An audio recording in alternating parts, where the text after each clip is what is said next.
Alright guys, so you have a 97 to 2001 Honda CRV, right? And this might be the same for a lot of other Hondas of this particular generation that use the same drivetrain setup. Well anyways, 98, 97 to 2001 Honda CRV, and you want to remove your drive shaft. I'm going to show you how, because there's no videos on YouTube on how to do it. First thing you're going to do is jack your vehicle up, make sure your vehicle is secured. Yep, after your vehicle is definitely secured as far as with jack stands and wheel chocks, those things right there. Here's my jack stand right here. Go ahead and take off your wheel.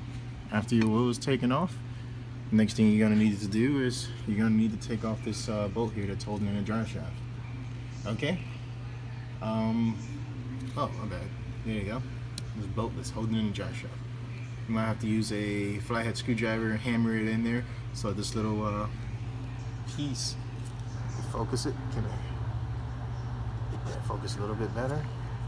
This little notch right here, which is done to keep the drive shaft bolt from coming off. You're gonna have to knock that up.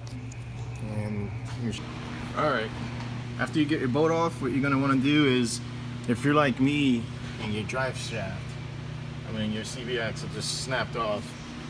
One part was on the ground, so I just ripped that son of a bitch off and then drove it in three-wheel drive, because it's all-wheel drive when the front wheels start slipping. Otherwise it can be two-wheel drive. So what you want to do, if you're like me, is pop that CV axle off. You take a hammer to it and this piece will come right out. Bam, just like that. Easy peasy.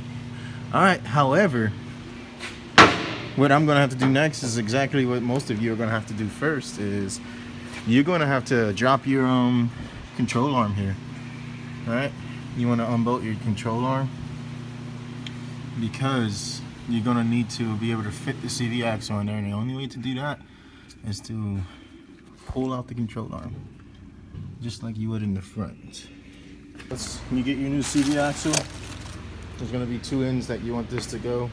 The two ends are, this one's going to go to your rear diff, and this one, which is obviously marked by the rivets over here on the end of the CV axle, is going to go to your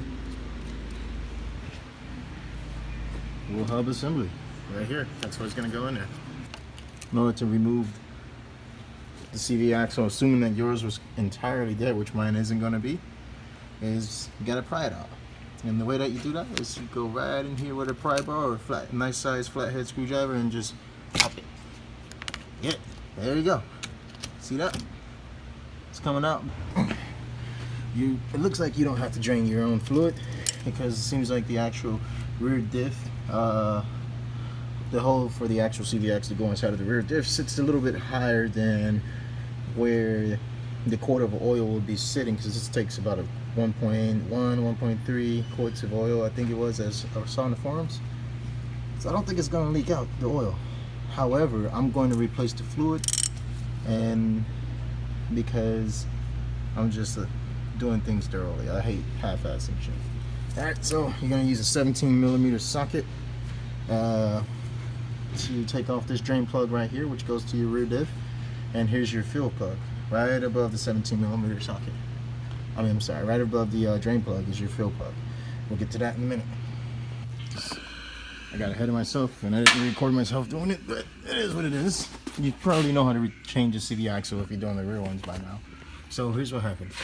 I put the CV axle in after I released this bolt and this top one. I was able to pull the whole damn thing out. And as I did that, I placed the CV axle into the wheel hub assembly, and then I was able to put this in without forcing it or turning the actual CV joint to a point where it would rip the boot. So it's in there now. And I also found out where there's oil leaking here. My fill plug was loose, leaking differential fluid all over the place. So that's a relief. I thought it was going to be leaking from somewhere else. It's actually leaking from there. That explains all the gunk there and lack of it over here.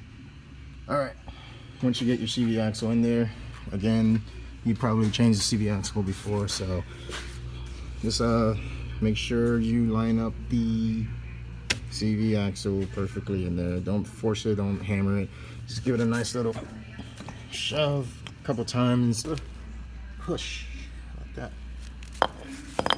And it's gonna get seated.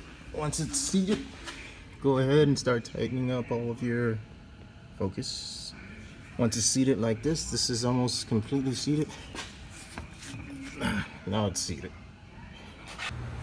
Don't forget, guys, that once you get your axle bolt torqued down, you go ahead and take a screwdriver, and you want a nice screwdriver or punch with a nice edge like that, something similar.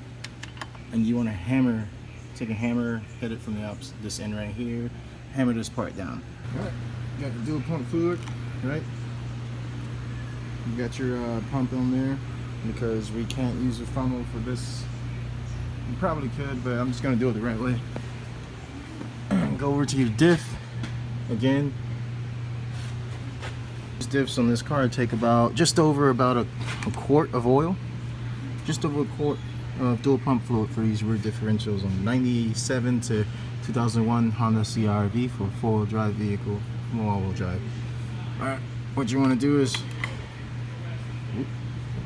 take your pump, stick your tube in there, in the drain plug, the drain hole, the fill hole.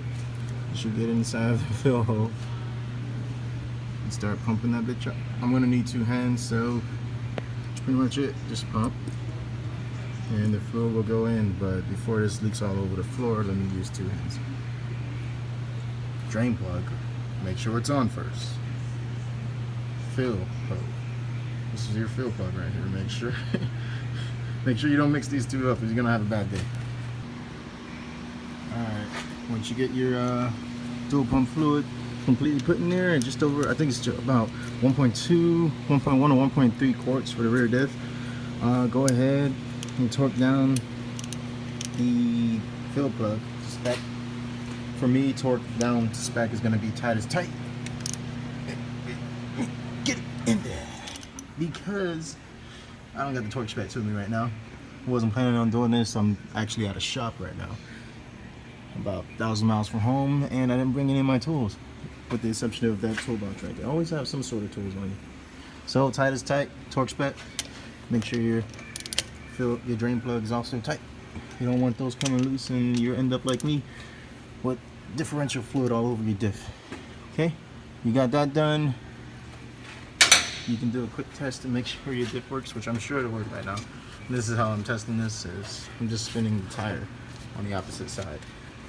That's spinning the diff. Yeah, sounds good to me. Alright, appreciate you guys watching. Here's some pictures of my rear driver's side CV axle when it fell out while I was at work, unfortunately. Anyways, go ahead and inbox me if you have any questions, and I apologize again for the bad camera angles. Thank you.